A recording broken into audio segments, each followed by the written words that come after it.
This is John Black, Super Chemist, here to make some anhydrous carbon dioxide.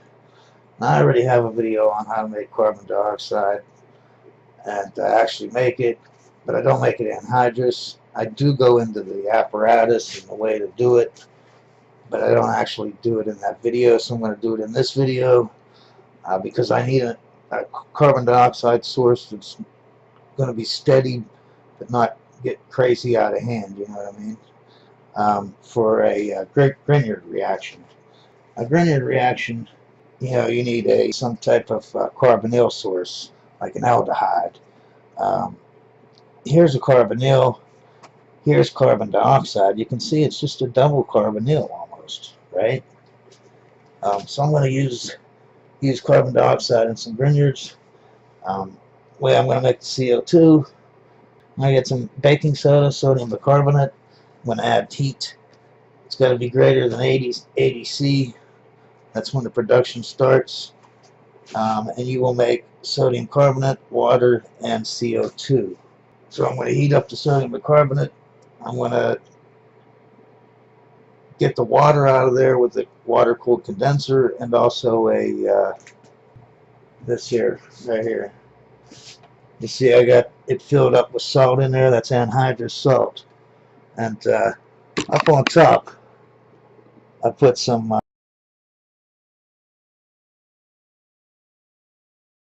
the bottom I have like calcium chloride, I have some magnesium sulfate. But at the top I always put some copper sulfate because of the color change. Now you can see some of it's already blue, the bigger chunks. They were blue already. The thing is they didn't get, this is after the reaction. The reaction's already done. You can see that the powder is all white. The blue that was there in the big chunks is the same color blue as it was at the beginning. So I know that the stuff underneath worked. You know what I mean? And I'm going to bubble the gas through there. Now, I don't want this to be too powdery because what happens is it condenses water out to make the crystals, and the crystals block the hose that I have in there going all the way to the bottom. So you want kind of bigger chunks in there, kind of a mix of powder and chunks. You don't want all powder or it's going to just cake up on you. You don't want it pounded in there all compressed. You want it to be loose so that the gas can get from the bottom. It's coming out this tube. It's got to get from there all the way up to here to go to the next, to the next tube. So anyways, let's get the experiment on the road. I do want to say that this was if this worked out, how when you do something on paper in your head, it never works out exactly the same way when you do it in real life. This was picture perfect the way it went. You have so much control. Nothing's getting out of hand. You don't have to worry about that. Here to make some anhydrous carbon dioxide. We made carbon dioxide in another video. This time we're going to make it anhydrous. I want you to see here I got an oil pot. I'm keeping it at 150.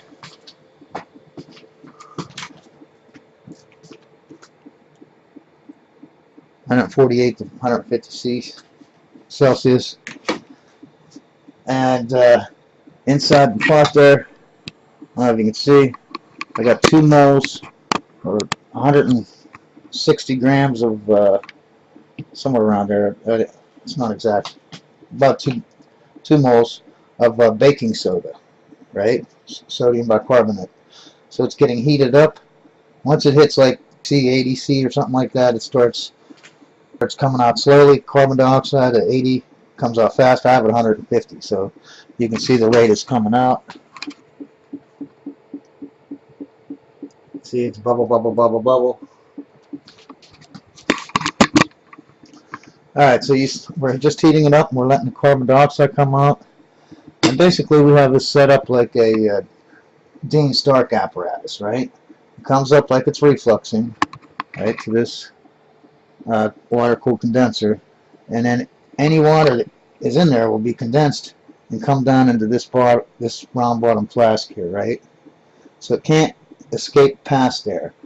And since it's at 150, the oil bath, it'll easily, you can see there's condensation. I don't know if you can see it or not, but there's condensation right here starting. The thing here is about at 60 degrees Celsius. So instead of that water going up, it's going to get condensed in this condenser, and then it's going to be collected in this, so that all this can be dry and I can get that water out of there, right? Now if you look up on top, I have a hose coming out. The hose goes down to there, down to there, down to this. Now this, I have some magnesium sulfate, some calcium chloride, and then up on top, just so I can have some color differential, I have some copper sulfate, all of it anhydrous. Okay, I put the copper sulfate on top just to layer it to make sure that it is, you know, getting some of the water out of there. Then I got the hose coming out of there, and it goes down into wherever you want, you know, wherever your reaction is. I'm just practicing because I want to do a grignard reaction, right? Aldehyde, this is easiest carbonyl I can do is carbon dioxide to make. Right? You need some kind of aldehyde or you know, some kind of something with a carbonyl or carbonyl group, right? Carbon dioxide is the easiest, so that's what I'm starting out with, right? You learn to walk before you learn to run, right? So there it is. I got a nice rate. You know, I don't want it to be too fast, too slow.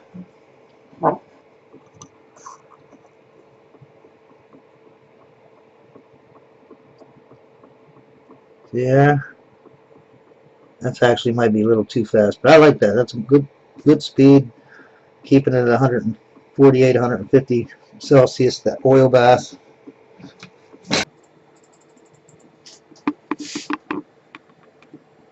So you can see the steam is coming up there, it's collecting. But it can't get past that condenser. So really I haven't condensed anything into this bottle yet. It's getting ready to start. It's getting up to 65 C up here. So anyways, that's the whole deal. That's how you make it. Make it the same way you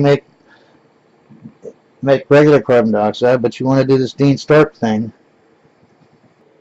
See right here, this Dean Stark type deal, right, where it goes up the condenser. So you can get that water out of there. And then the second thing is, you want to lead it into, and the hose that I have going into here, it goes all the way to the bottom. It just doesn't go to the top. You put it at the bottom of all this anhydrous salts, then it has to travel through the salts, right, before it gets up here to this other hose and goes down to the reaction vessel. I should have a suckback trap on this. This should be my going to a suckback trap and then into the reaction, right? So if this gets sucked back, it's going to go into all my anhydrous salts, right? But I'm just showing you how to do it, so I didn't want to take the extra time. Plus, all my round bottle flasks are all being held up right now. I can't spare them.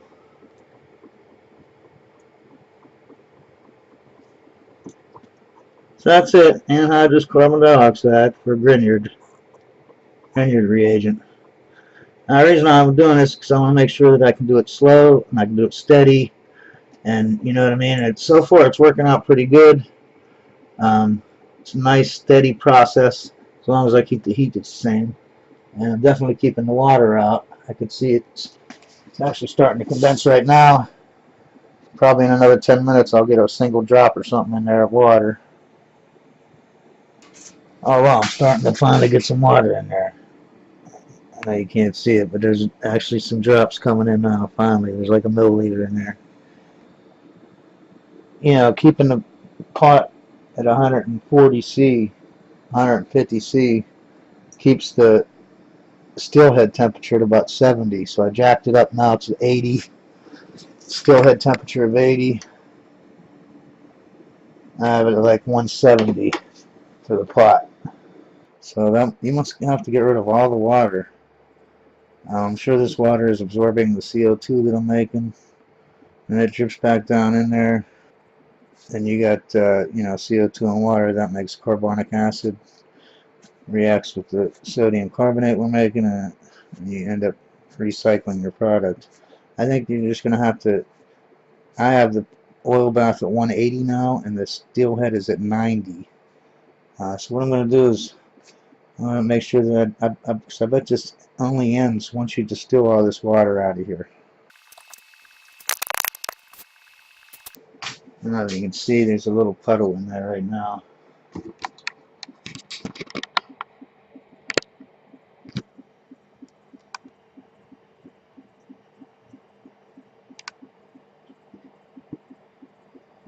There you go. When I shake it, see how there's some water in there?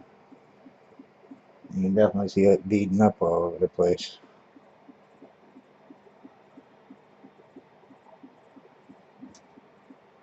Yeah, the beads are. Yeah, it's hot now. Once all this water gets out of here, I'm guessing that's when it'll be done. It's bubbling like crazy. It's still bubbling like crazy, as you can see. It's been like an hour total so far. 2 moles. It's still going strong. Well, I lost track of stuff, and I got the oil bath up to like 270 or something like that. 280, 280C. The still temp is still at 90.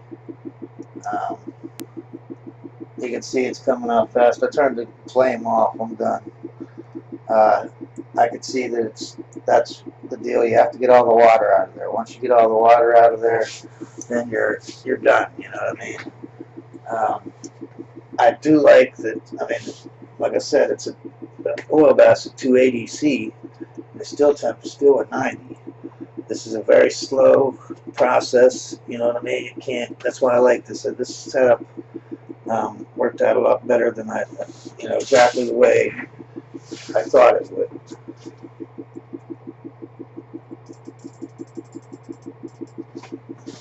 You can see there I got some.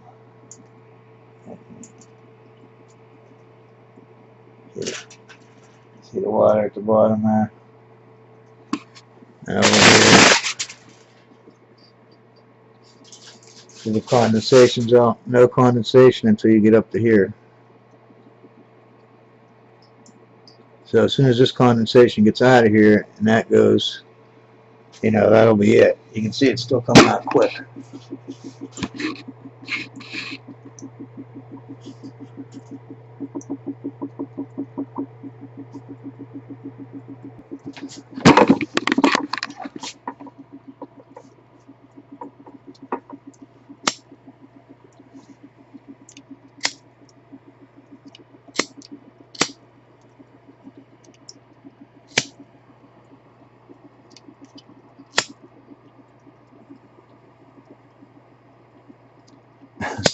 Like right above the top, see carbon dioxide's heavy, so it comes up and it spills out onto the sides. It doesn't really come up.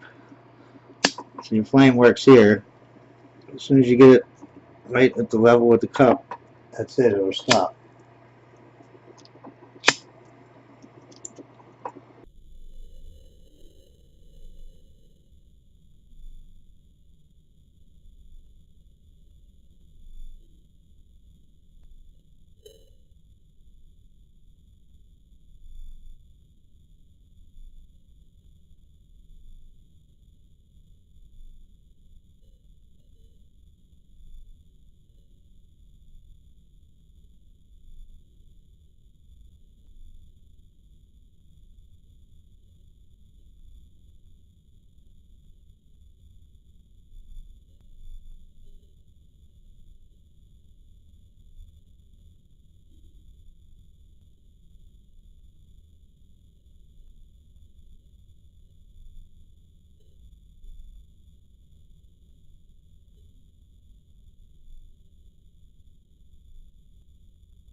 As soon as you get it,